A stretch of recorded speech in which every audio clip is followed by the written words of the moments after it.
This man walks free. Sergeant Bowe Bergdahl faced a maximum life sentence in prison after he pled guilty to desertion and misbehavior before the enemy. But in a hearing that lasted just 2 minutes, Army Colonel Nance spared Bergdahl from time in prison. The verdict comes 8 years after Bergdahl walked off his U.S. military base in eastern Afghanistan. He was held in captivity by the Taliban for 5 years before his release. But his case has continued to generate criticism.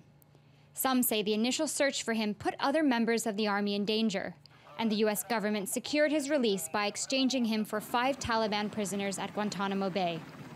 President Trump has been possibly his most vocal critic.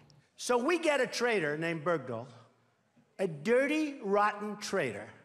Following his sentence, Trump took to Twitter saying, "The decision on Sergeant Bergdahl is a complete and total disgrace to our country and to our military." Bergdahl's defense attorney Eugene Fidel fired back. Every American should be offended by his assault on the fair administration of justice and his disdain for basic constitutional rights. Fidel says criticism of his client by the president could be grounds for his case to be dismissed. If you feel that something fundamentally unfair has happened, and I am talking about President Trump now, that the judicial process has been distorted for improper, thoughtless reasons that are basically inimical to our way of life and the rule of law in our country, then you appeal.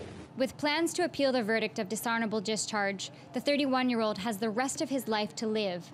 But it may take him the rest of it to be welcomed back to the country he calls home.